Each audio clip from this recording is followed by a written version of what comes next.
Greetings.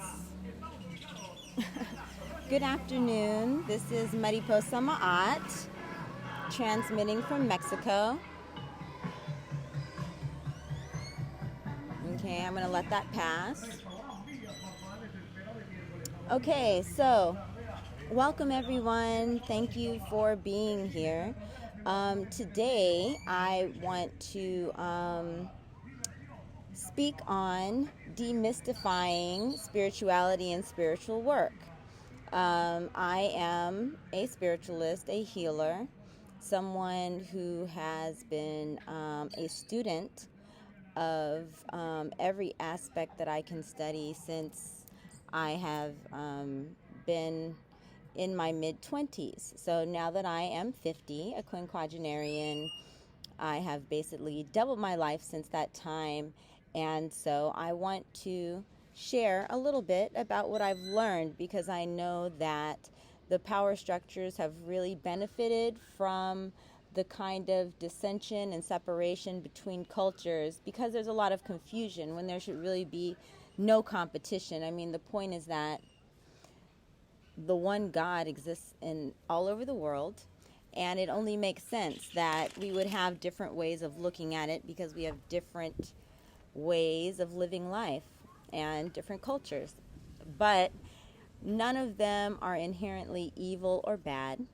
It's only in the expression of the individual and what their intentions are. Good people would have a good expression, and bad people would have a bad expression. Very simply, just like how you would look at in The Wizard of Oz, you see there's the good witch and the bad witch, right?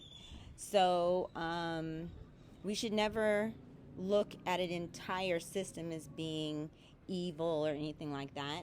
And we should always grow in our spirituality. We should open our eyes to what the different gifts that every culture has to offer. So I just want to talk a little bit about my journey.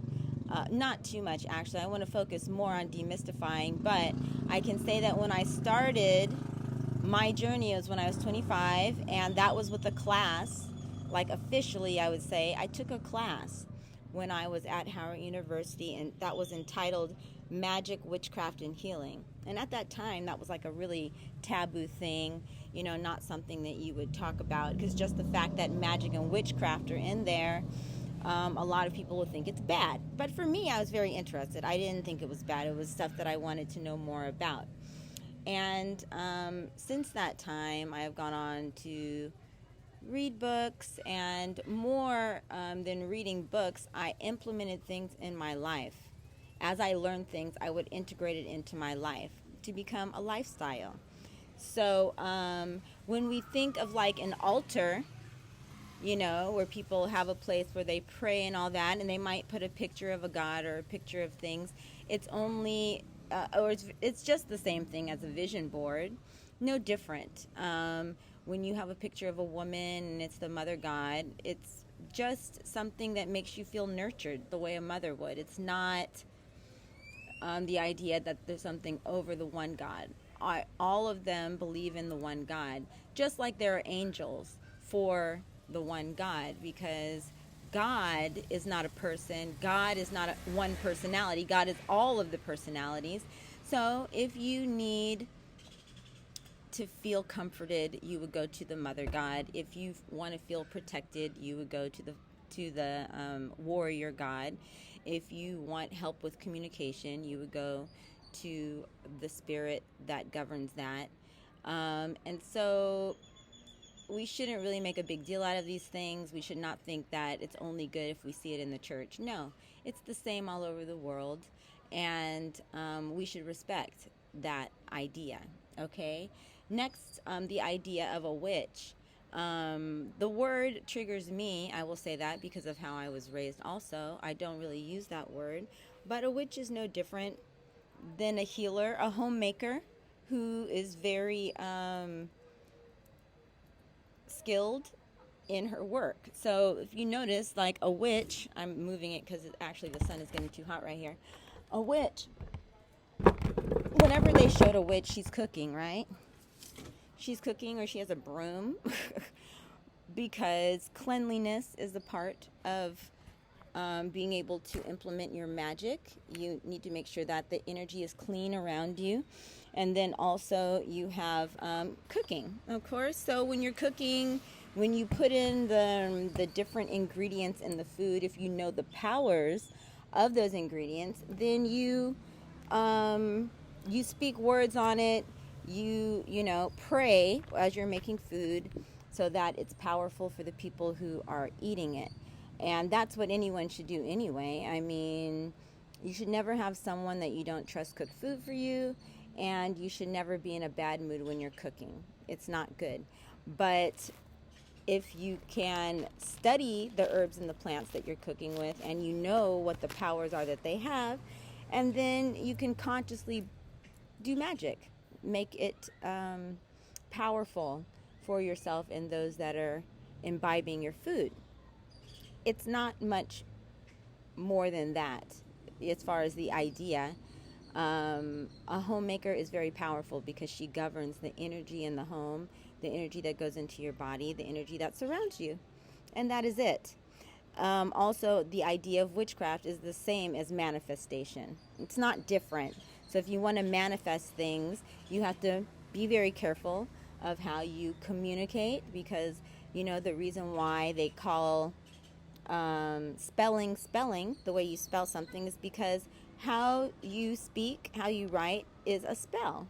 It affects you, and it's better just to know that and to work with that, to consciously create with your words and consciously have vision boards around you, your altars, or consciously create an environment that's empowering to you. And that's all it is, okay?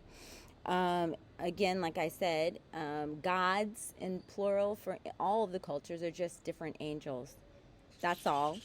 And the reason why magicians or witches work with nature is because God created nature, and everything that God created has a power that is inside of it. So you should never believe that crystals are evil, plants are evil, and herbs, animals, the elements. All of these things we work with because God put them there for a reason for us to use. We don't need to go to the scientists to heal us if we know about the plants that they are using to heal us directly, you know.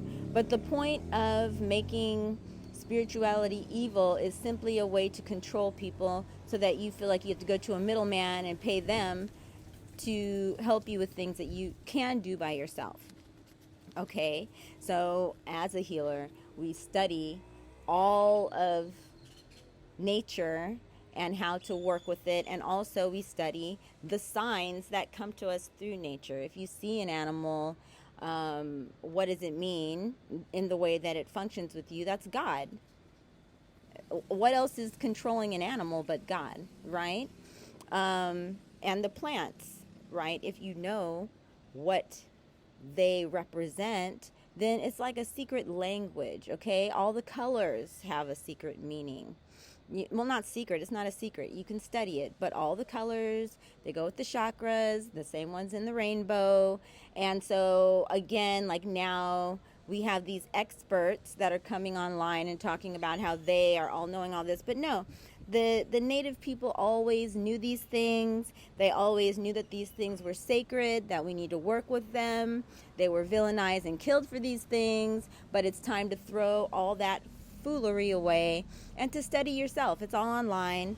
So when we work with nature, we look at the elements, of course: earth, water, air, fire, and ether, right? And that's a very conscious thing. Our bodies are of the earth, the plants are of the earth, the crystals are of the earth. We have air, so when we deal with smoke and those kinds of things, the wind, breathing, we're dealing with air.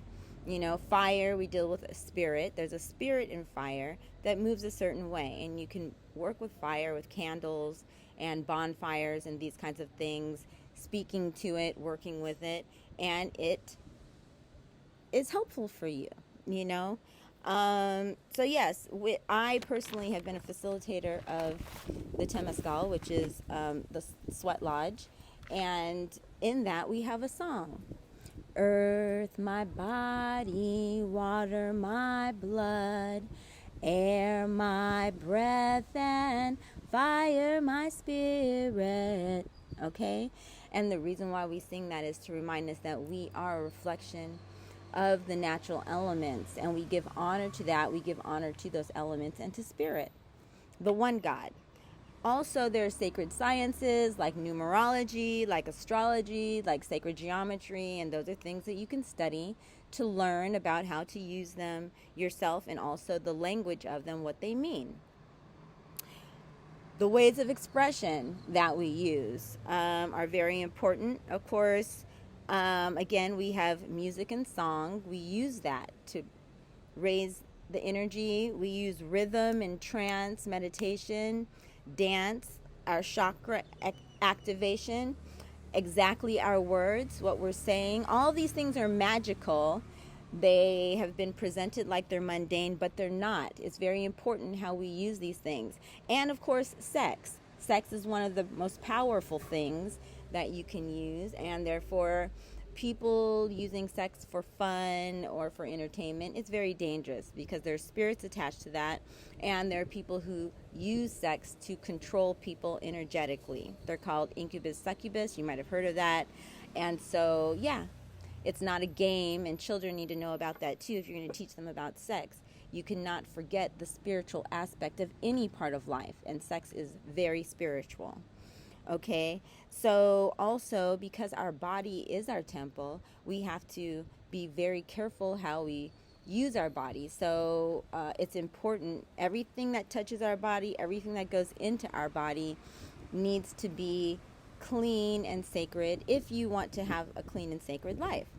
So we have to acknowledge that when we see those pictures all over the world of saints and things, they have that halo around their body. That is the auric field that was very strong. And the reason why it was very strong is because they lived a clean life so that people could actually see their auric field. That's what Reiki is about.